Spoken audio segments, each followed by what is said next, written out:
give a fuck? Why do I give a fuck? Why do I try so hard? Why do I care so much?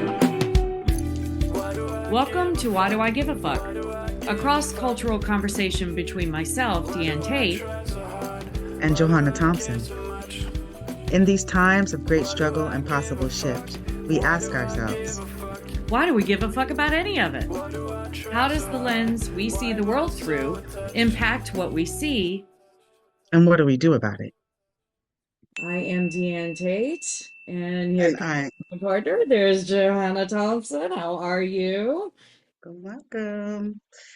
It's a big day today. A lot of things going on It in the world, is a big day.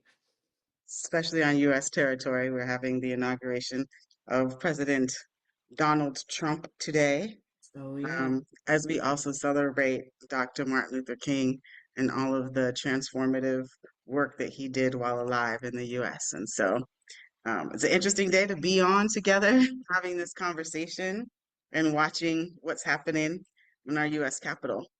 So talk to me. How you doing? Goodness. I mean, you know, in this day and age, you think about how the universe and how everything seems to come together, and the idea that today is happening on Martin Luther King Jr. Day is just, I don't know. I don't believe in coincidences. So it gives me a little bit of something to focus on and to think about, and in the midst of all of the other stuff that we have going on. So, I wanted to ask you a question though, friend. What have you been doing since your coming into adulthood, looking and knowing politics on Inauguration Day? What does that look like for you typically? What are you doing? I mean, I feel like it's been a minute since there was a time where I wasn't paying any attention. I will readily probably beginning, gosh, probably Obama's first administration was the first time that I really paid attention to an inauguration day. I ended up taking my daughter to his second inauguration, so we did go to that. We didn't go to the first one, but we went to the second with a girlfriend of hers and her mom. So the four of us got to experience that, and that was it was quite something. It was a day, man. It was a day. I know it wasn't as cold as it was his first inauguration, but it was cold. You have to be on the mall like super, super, super early. I remember walking onto the mall when the sun was coming up, and they were broadcasting music, blasting music, uplifting music all across the mall, and everybody was in a wonderful mood and celebratory and welcoming. There were all of these kind of people that were, I guess, were designated like ushers for helping people and letting people know where they needed to go. They all had these vests on, so I knew that they were there in some sort of capacity, and they were all welcoming, and everybody was hugging and happy, and even though it was super, super, super cold, it was still very exciting to be there, and quite an experience. I'm glad we did it. But yeah, and then last time I remember watching glued to the TV because I just wanted to watch him go. Wanted to watch Oh, the leaving. ending of Yeah, what I was him hoping go. the end of Who, his who, reign, but not so much. So, who are we talking about?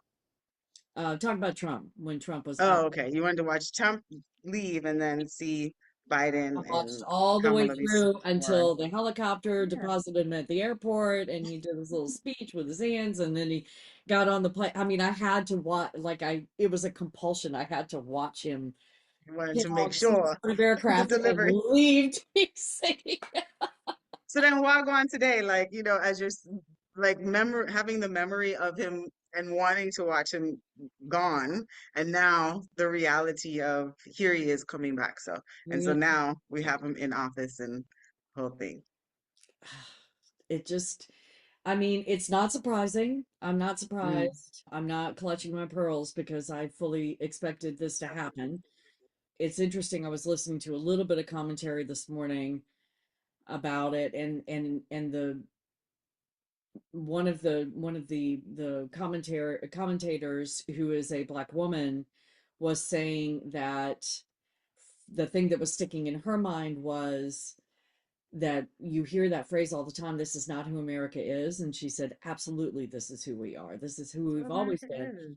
And I'm hoping that that means that people, at least in the mainstream media, are going to get a little more honest about the fact that, yes, Hmm. indeed, this is exactly who this country has been since its Hmm. inception. And he got voted back in fair and square. I mean, yes, it was only 1 point difference between the two, but this is what this country wanted.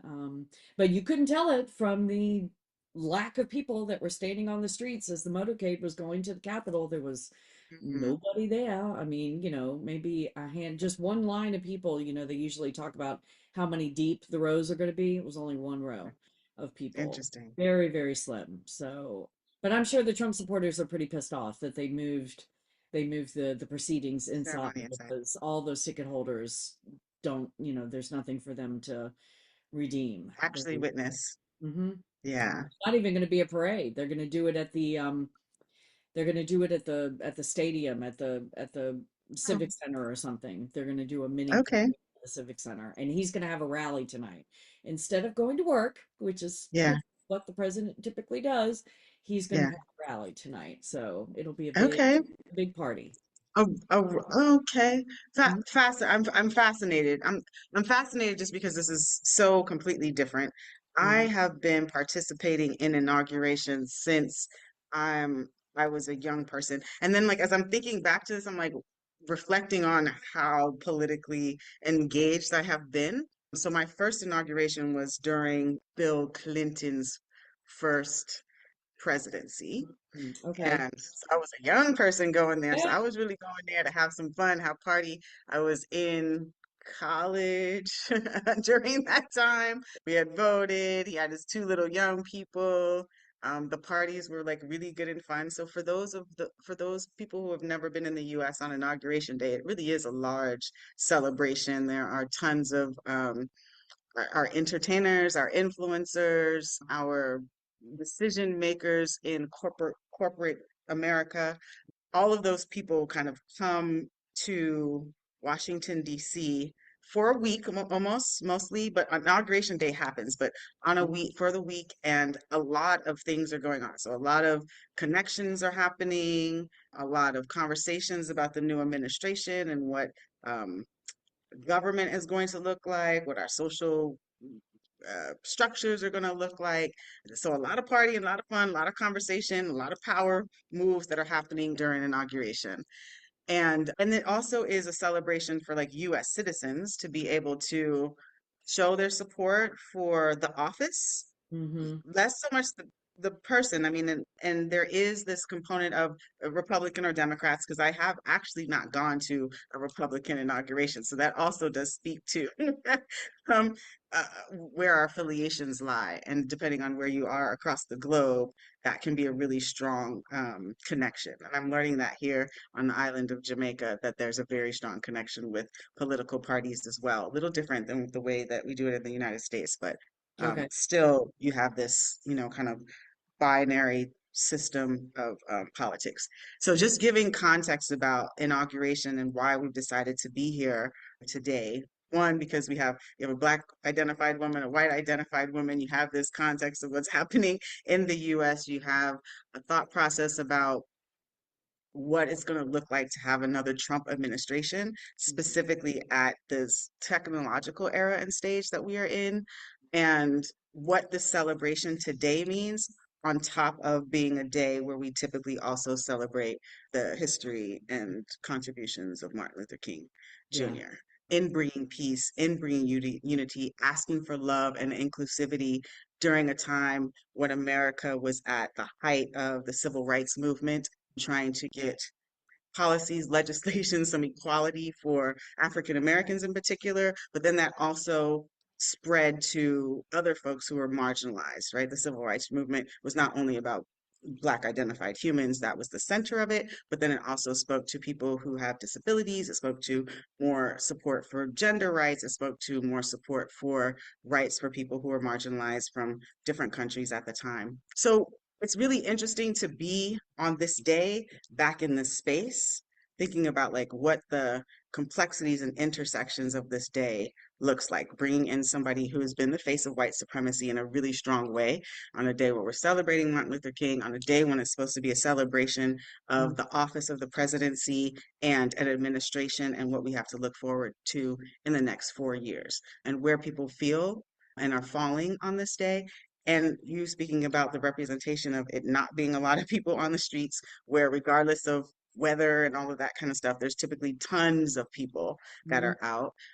So it speaks to like, for me, safety, where how people are feeling about safety. It speaks to how people are feeling about being upfront about the fact that they supported the Trump administration, because we cannot deny that it was a sweeping situation that we saw when the yeah. United States turned red Yep. on election It did. night. Yeah. And yeah, man, we're here today to see what it looks like. So just inviting people into that context of the conversation and what I have experienced in inaugurations and having been at most of the Democratic Party inaugurations that have come in since I've been old enough to vote, and what the energy feels like, and what the excitement for the possibilities of the next 4 years can be. And that's how I come into this space today. Yeah. Well, thank you for that. And I want to say to everyone that I come into the space a little under the weather, which is Yeah. appropriate for today, I think. I got a little bit of a cold, so if you see me coughing, I apologize for that. I'm going to do my best to mute before I let anything fly. Um, but yeah, I was watching some of the feed of the dignitaries coming in, and you mentioned tech. All of the big tech owners, corporation heads are in the rotunda right now, Hmm. sitting in a place of prominence, almost as if they were cabinet members or cabinet Yeah. nominees. So that's very interesting. There are, it's indoors this year. Let's say this out loud. Apparently, this hasn't happened since Reagan. One of Reagan's inaugurations was indoors because of the cold. It's not colder than it was for Obama's first inauguration. So I think it's interesting that they're using the cold as an excuse. I'm wondering if Trump was the one that pushed for it to be moved indoors, because now he can't have, nobody can tell him that he didn't have a crowd size, right? Because it's limited. They're in the rotunda. I think there's about 800 people there that are able to be in the rotunda proper. And then there's another space below them that can hold, I think, 2,000 people. So there are a lot of over what they might call nowadays the overflow room is down below. So that's where a lot of the spouses of the House members and Senate members, because there just isn't enough space for everybody in the rotunda. So I think it's interesting that a incoming president who is so focused on crowd size has conceivably orchestrated his inauguration to be indoors, so that crowd size is just not a thing, right? Because nobody's there. So that's happening. A lot of conversation about his pardons. Biden Hmm. did some preemptive pardons yesterday. Hmm. I don't know if you've heard about any of these, but some of the names are General Mark Milley, he Hmm. preemptively pardoned, who's the former chairman of the Joint Chief of Staff. Dr. Anthony Fauci got a preemptive pardon. All of the members of the January 6th committee got preemptively pardoned. And this is interesting. All the Capitol Hill police officers that testified in front of the January 6th committee got preemptive pardons, because Trump has been threatening to bring charges against all of these folks. And so Biden decided yesterday that he wanted to preemptively pardon all of those folks, not to say that they did anything wrong, but to protect them from anything Yeah. that Trump may be able to do during his administration. So thought that was interesting. The ability to pardon is a really big deal for the president, Yeah, and it's not absolutely. usually used in that way, but I can understand why he felt like that was important. So, Mhm. Yeah, and I mean, and being guided. One of the things that I'm thinking of as you're talking about not only crowd size, but what does it look like? Because we've seen this in some of the U.S. states that government will then become closed. We saw that in Florida, where mm, they closed.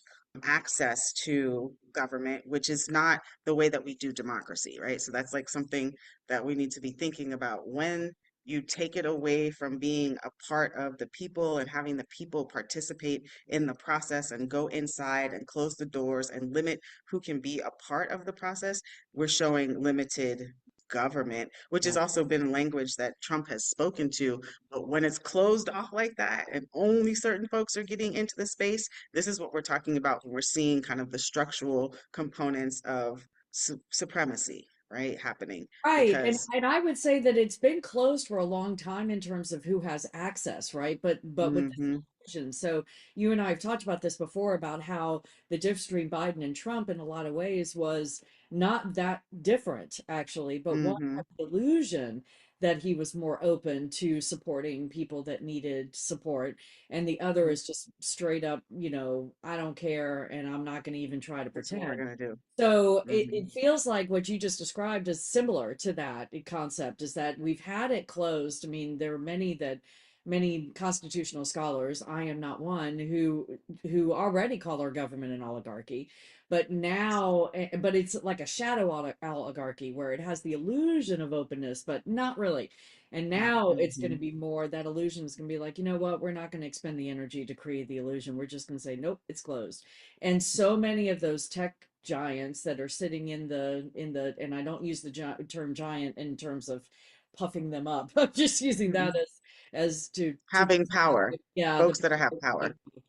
they're sitting in that rotunda right now for a reason. They're there hmm intentionally. They were the biggest donors for his campaign, and they are hmm demanding and expecting payment for those donations, and he's willing to give it to them. And so it'll be interesting to see how that unfolds. I don't think any of us are that surprised, that they're all there and that they're with their hands out waiting to get their comeuppance for supporting him throughout his campaign. So, Mhm. and Yeah, and then that level of transparency is going to be very interesting for us to oh, watch because we got to watch it like during the electoral process. right, And now we get to watch it and live in it and be impacted by what the decisions are. And I find that people are comfortable with what is familiar to them. And white supremacy is very familiar in the United States. And so it'll be interesting to see how people just fall into ducks in a row. I don't even have a right, language to think about right. with this. But After we watched the inauguration and his speech, how do you feel in your body if you're just taking a moment to like check in with your body? Is there really a change? Is there any difference? yeah, Um, back hurts. I feel heavy, even though none of it's a surprise. It just knowing that I don't know. I don't even know how to put it into words. Knowing that there are so many people in this country and around the world that are going to be negatively directly impacted by the chaos that this next 4 years will bring, and whatever that looks like. And that the citizens of this country that look like me voted him in. They wanted mhm, this, and we knew that. We know that that's what this country wants because we won't do the work to undo it. We're sitting in that privilege and enjoying reaping the benefits of that. So, mhm. how are you feeling in your body? I probably don't need to ask, but it's Yeah, more. no, I'm full of tension. I'm full of tension right now because when I'm listening to the language, I am hearing all of the dog whistles and I'm hearing all of the things that were never applicable to me as a Black identified person in the United States, right? So not even naming the labor that came from non-white colonizers in building the nation of the United States is exclusionary. And so like, and then okay, the language of what Donald Trump was actually saying, whoever wrote that speech that he delivered well, if we're just talking about the way that it looked, Right. the language that he was communicating isn't the problem. The problem is that it is only going to benefit and be applicable to a certain demographic of people, even in naming that there's only going to be two genders, male and female, harmful, saying things like we are going to be the greatest, we are going to be, then that is exclusionary to every other nation that exists I across this know. globe right now. Oh, Like those are the things that like for me it's like okay to hear this one thing, but then to not to recognize when you're talking about the level of harm and violence that exists, the language that is coming out of your mouth continues to promulgate this violence and anger because you are because it comes from a place of individuals, and I'm getting frustrated and not even being able to recognize this. It comes from a place of really individualistic and very narrow and limited understanding and consideration of others.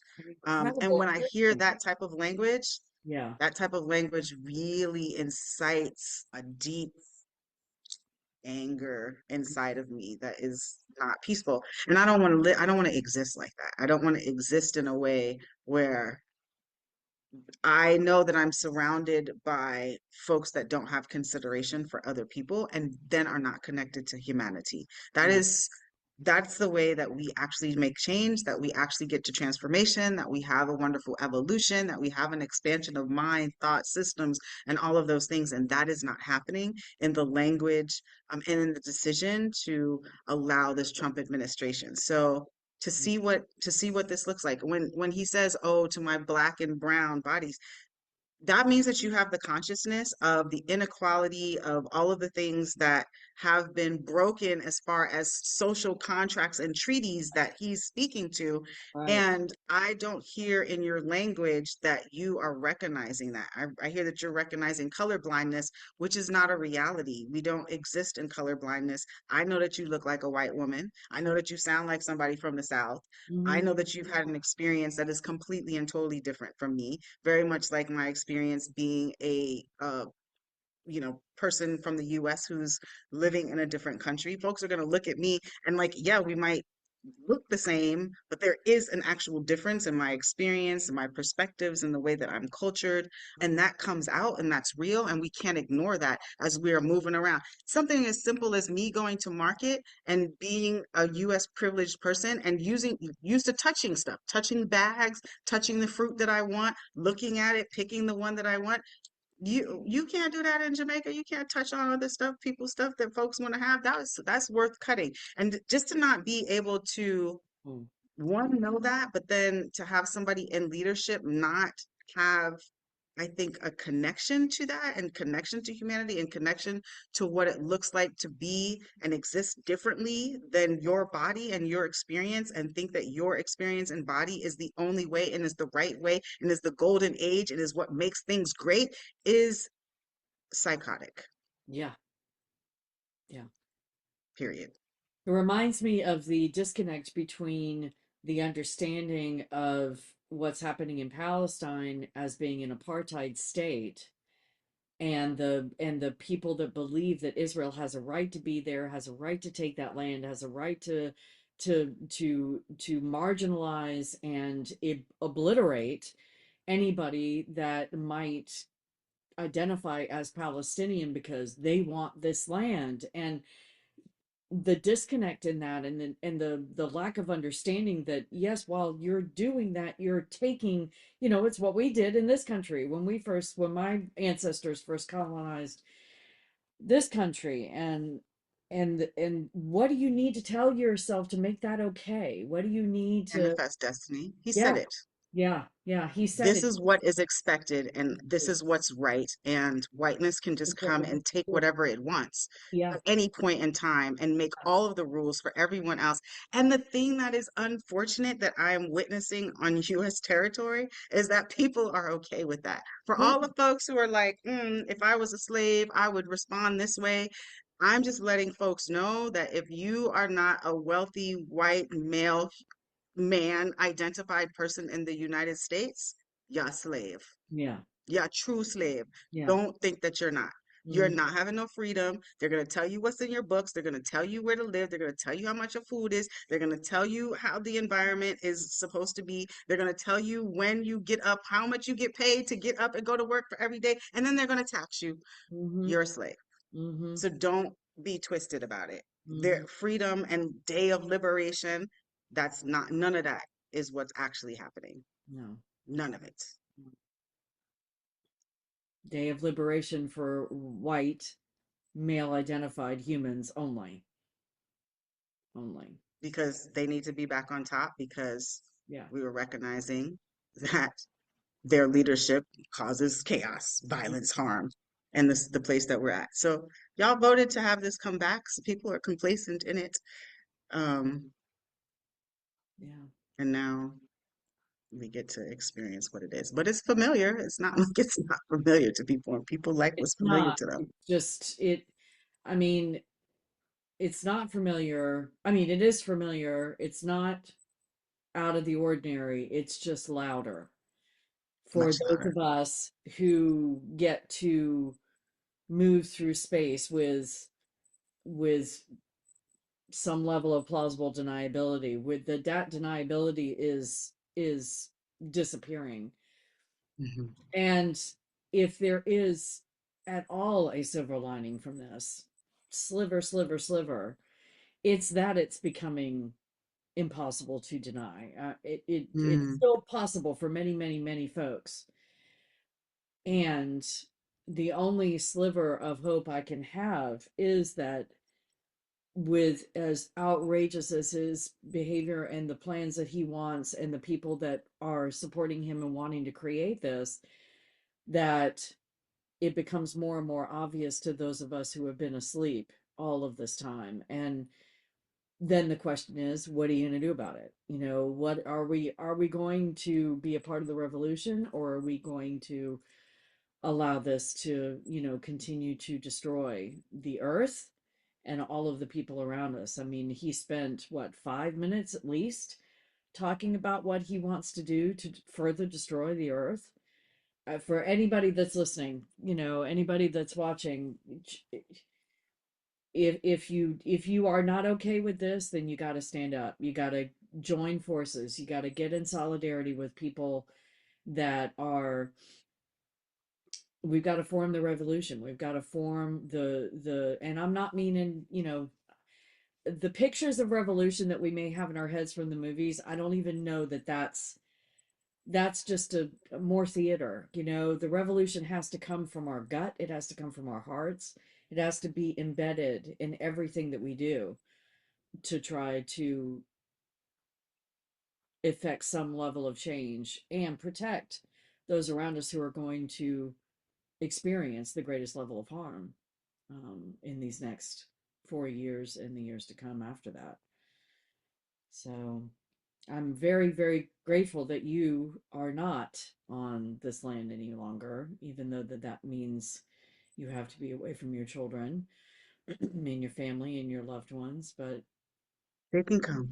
yes, yeah, Anyone can come. That's yes, not to say that there's other nations that don't have right, the issues that we right. exist in on a global scale. Patient Um, is a sickness that we're finding is, the veil is being ripped off and we're seeing it everywhere now. everywhere. Been there all along, but Hmm. we're seeing it now. Hmm. I'm talking Yeah, about me. yeah. No, I understand that. And then,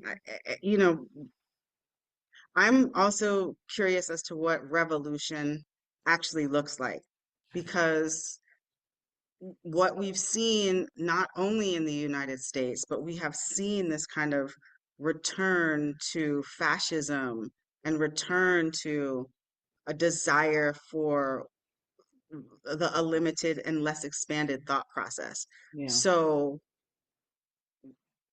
what is revolution actually going to look like when a majority of people are inviting this type of leadership across the globe?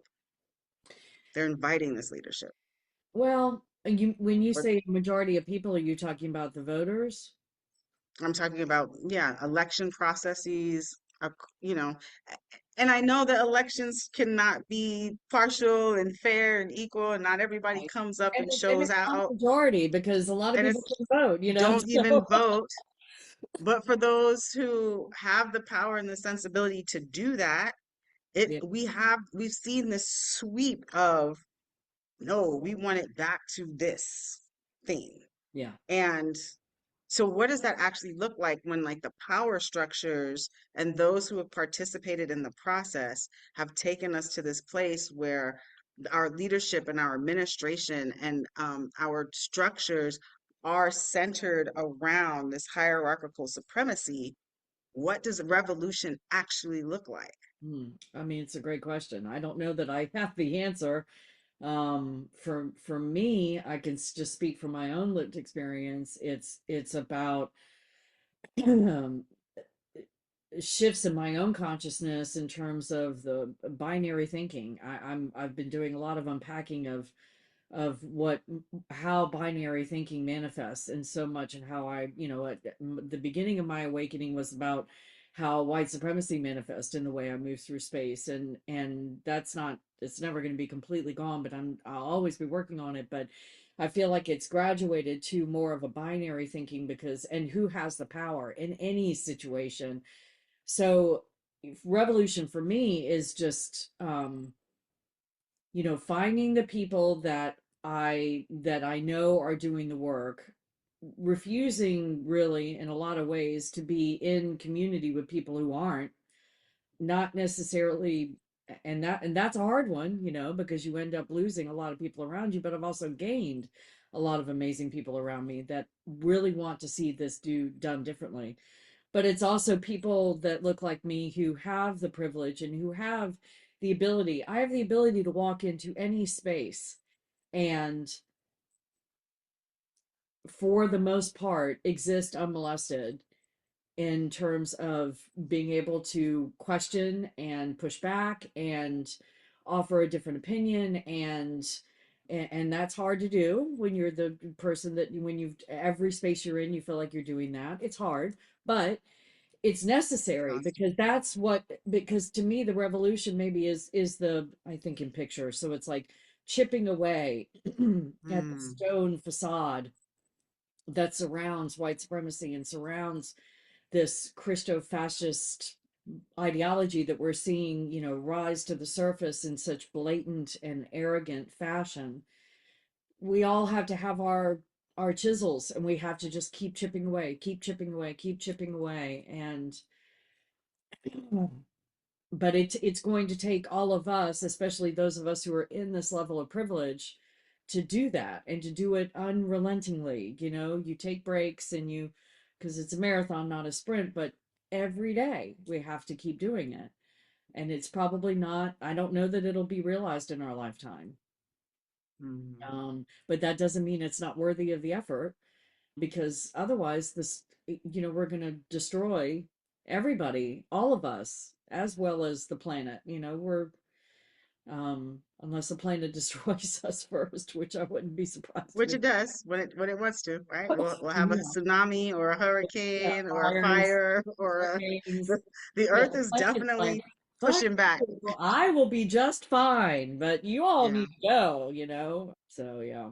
Yeah, that's what I was I thinking don't of know, with but revolution. Revolution looks like challenging all of the things that were just given to us, and challenging it in a way where there is a real analysis of where this foundational understanding and thinking comes from, yeah.